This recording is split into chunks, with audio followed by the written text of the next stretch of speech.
Good day, everyone. I am Karil Joy Cagampang, and together with me is Miss Leia Marie Rabuya, a Level 3 nursing student from Visayas State University. Today, we will be discussing about peritonitis, a part of the disturbances in absorption and elimination. Now, what is peritonitis? Peritonitis is a generalized or localized inflammation of the peritoneum, which is the membrane lining the abdominal cavity and covering visceral organs.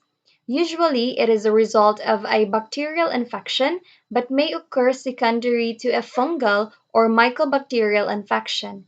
The organisms come from diseases or disorders of the gastrointestinal tract. Now, there are different risk factors of peritonitis.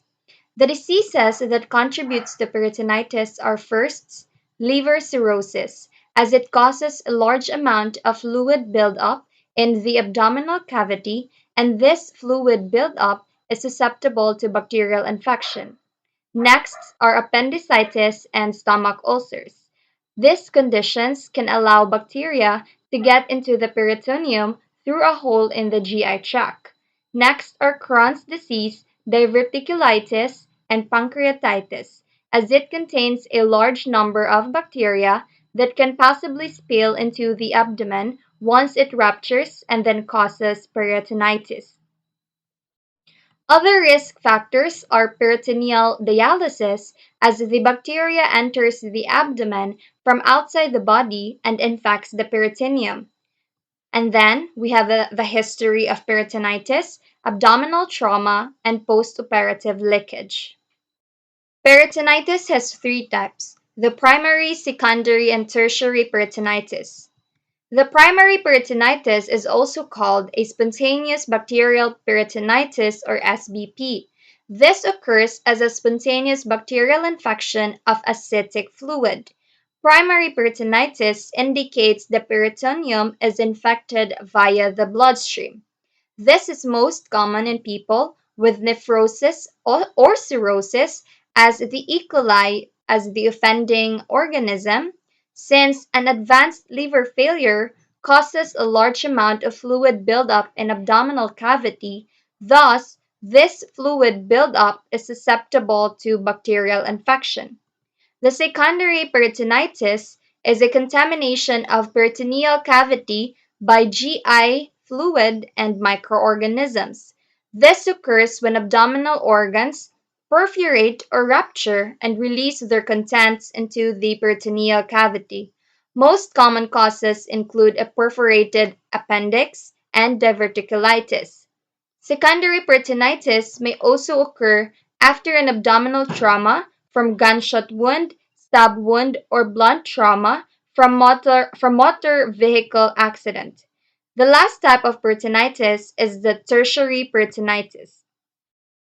A tertiary peritonitis is an intra-abdominal infection that persists or recurs 48 hours following successful and adequate surgical source control. The pathophysiology of peritonitis. Normally, the peritoneal cavity contains about 50 ml of sterile fluid, which prevents friction in the abdominal cavity during peristalsis. In peritonitis, there are different factors that contribute to the inflammation of peritoneal cavity. The factors are perforated appendix, diverticulum, and stomach ulcers. We also have liver cirrhosis and the external penetrating wounds such as stab wounds, gunshot wounds, and blunt trauma from motor vehicle accidents. Now, once appendix, diverticulum, and stomach ulcers perforates or ruptures, the lining of the abdomen, which is the peritoneum, will become infected with bacteria like E. coli, Staphylococcus, Streptococcus, and chemicals such as biles, pancreatic enzymes, and gastric acid. In liver cirrhosis, there is an increased amount of fluid buildup in the abdominal cavity or ascites that happens when blood pressure in the portal vein becomes too high. Thus, as the pressure rises, kidney functions and fluid builds up in the abdomen. These ascites will be susceptible to bacterial infection such as the E. coli. With external penetrating wounds, the damaged organ will be of susceptible to bacterial and chemical invasion. Now, these three factors are the contributing factors of peritonitis. Peritonitis occurs when there is an inflammation of the peritoneum due to bacterial or fungal infections. Here are the manifestations of peritonitis. Abdominal pain caused by infection or from the perforation. Nausea and vomiting due to inflammation of the lining of the abdominal wall. Peristalsis slows or stops in response to severe peritoneal inflammation, and the lumen of the bowel becomes tender and distended with gas and fluid that are in response to peritoneal inflammation. Increased temperature, pulse, and WBC as manifestations of infection, the presence of ascites, and dehydration as the fluid fills in the abdominal cavity and the bowel, resulting in loss of fluid from the rest of the body. Now, peritonitis has three types: the primary, secondary, and tertiary peritonitis. The primary peritonitis is the infection develops in the peritoneum. The secondary is that the infection develops from injury or infection in abdominal cavity. The tertiary is a persistent inflammation. With patients diagnosed with peritonitis, their prognosis is that if peritonitis is left untreated, it can rapidly spread into the blood and to other organs, resulting in multiple organ failure and death. The clinical manifestations of a patient diagnosed with peritonitis. First, we have abdominal pain. Abdominal pain tends to become constant, diffuse, and more intense. Abdomen becomes extremely tender, and abdominal distension is also observed. Muscles become rigid and spasm. During percussion, resonance and tympany are percussed due to paralytic ileus. During auscultation, there is a decreased bowel sounds. Nausea and vomiting often occurs. Peristalsis diminishes. Anorexia is also present, and there is an elevation of the temperature, pulses, and the WBC with 20,000 per cubic millimeter with high neutrophil count. Signs of dehydration are also present, such as dry mouth and tongue, sunken eyes, poor skin turgor. We have hypotension, tachycardia, and hypokalemia. Shallow respirations as a result from abdominal distension and upward displacement of the diaphragm. And we have ascites. For patients receiving peritoneal dialysis, their clinical manifestations are the following.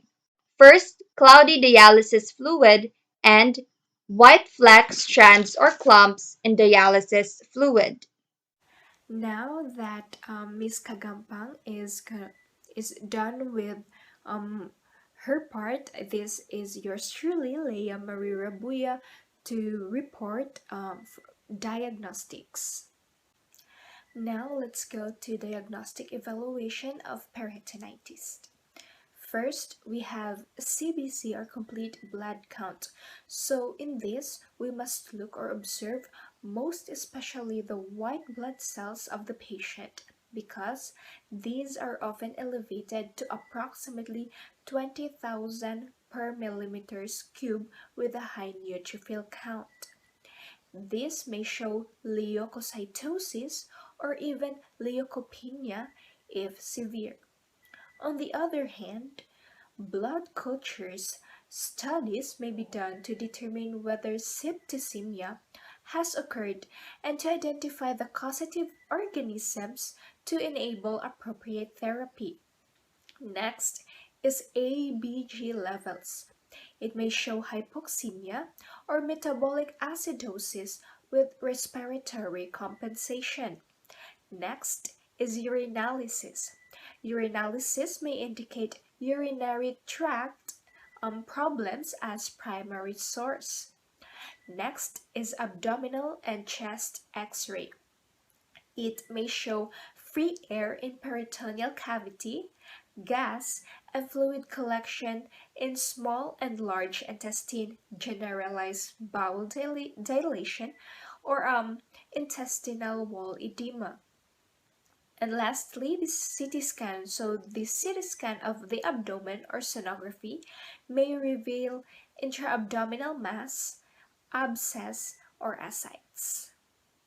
Now let's go to management. First, we have a medical management. We have antibiotic therapy. Until infecting organism is identified, a broad spectrum antibiotic is prescribed to fight against organisms commonly implicated in peritonitis. Beta-lactam antibiotics such as imipenem or meropenem are prescribed due to their broad spectrum of action. Once culture results are obtained, antibiotic therapy is modified to specific organisms responsible.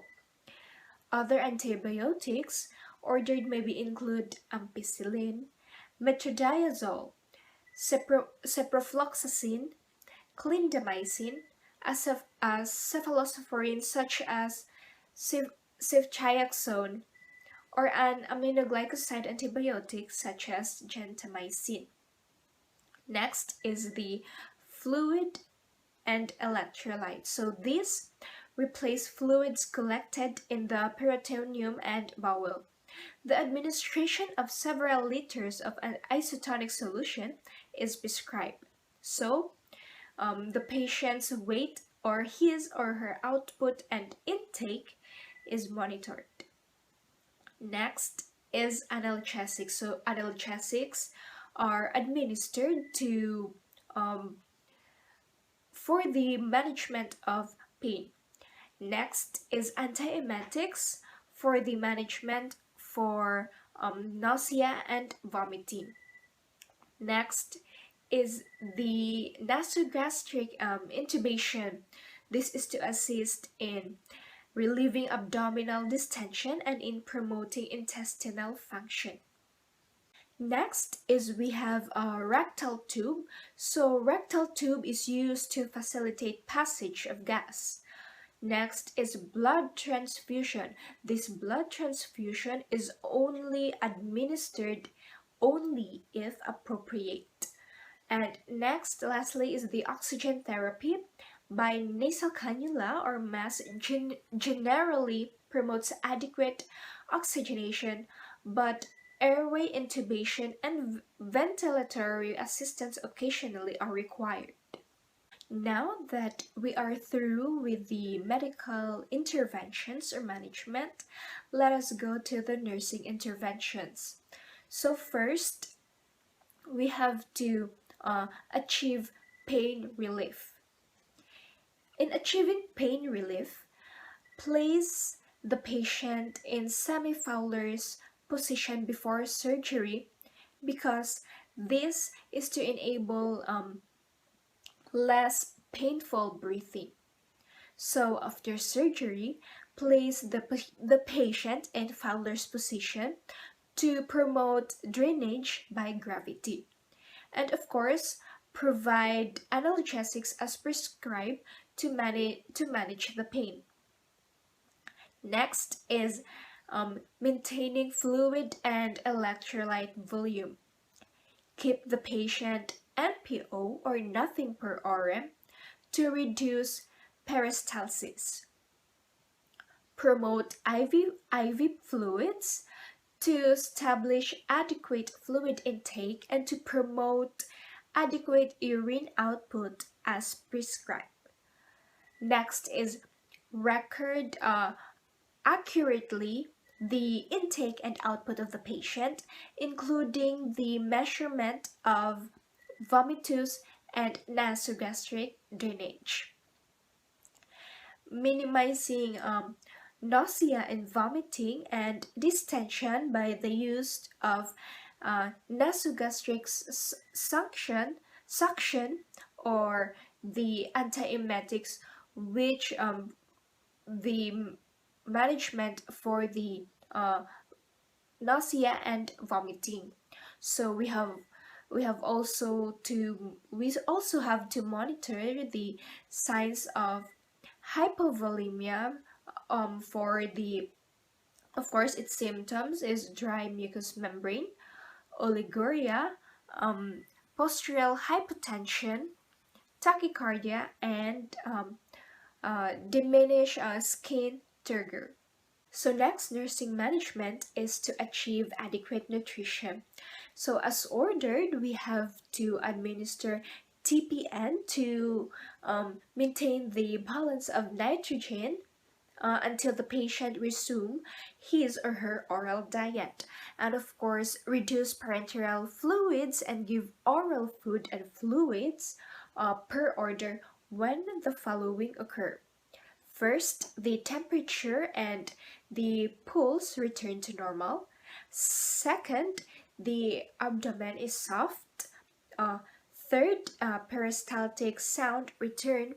And fourth, when the flatus is passed and the patient has bowel movements.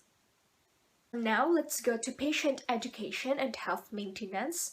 We have to teach the patient and as well as the family on how to care for the open wounds and drain sites. In this, we have to provide verbal or written instructions on how to change dressings or do irrigations, as well as on where to obtain supplies and provide opportunities for the person to practice and demonstrate the procedure prior to discharge. And next, we have also assess the need for the home care nursing to assist with wound care and assess healing, or we also have um, refer as necessary. Of course, instruct for a high kilojoule or high protein diet for healing and optimal immune function. So now let's go to the surgical management of peritonitis. We have here abdominal parenthesis. It may be needed to identify and repair the cause of the peritonitis. If the patient is so critically ill that surgery would be life-threatening, it may be delayed. And this surgery focuses on controlling the contaminations, removing of foreign materials from the peritoneal cavity, and draining collected fluid. Next, surgical management is the exploratory laparotomy. This is the surgical opening into the abdomen, um, or laparoscopy is used to remove or repair the inflamed or perforated organ. Uh, And lastly, the last surgical management is the peritoneal lavage. So this peritoneal lavage is the washing of the peritoneal cavity with copious amount of warm isotonic fluid, and may be done during the surgery. So this procedure dilutes residual bacteria and removes uh, gross contaminants, blood, and fibrin clots. So before the incision or incisions is closed or are closed, the surgeon irrigates the peritoneum with antibiotic solutions. Several catheters may be inserted to drain the cavity and provide a route for irrigation after surgery. So lastly, the complications of peritonitis. So this complication is it may be life threatening. So the first one is the abscess formation, which is a very common complications of peritonitis. So we also have septicemia. These may occur without prompt treatment, and the toxins or the bacteria responsible for the peritonitis can also enter the bloodstream from the peritoneal area and lead to bacteremia, or what we call as septicemia, which the bacterial invasion of the blood. So next is hypovolemic problems or hypovolemic shock. So the fluid is shifted from the extracellular fluid compartment into the peritoneal cavity, connective tissues, and gastrointestinal tract in third spacing. So this shift of fluid can result in a significant decrease in a circulatory volume, and a hypovolemic shock may occur.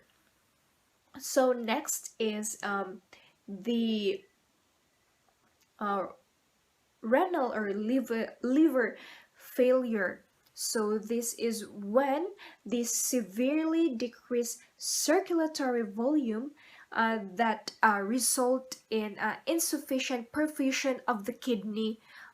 This can lead to any acute kidney injury with impaired fluid and electrolyte balance, and of course the last complications of the peritonitis, we have respiratory problems, and these occur as a result of increased abdominal pressure against the diaphragm from intestinal distension and fluid shifts for the peritoneal cavity. Pain also can interfere with respirations at a time when the patient has increased oxygen demand because of the infectious processes. That would be all. Happy learning!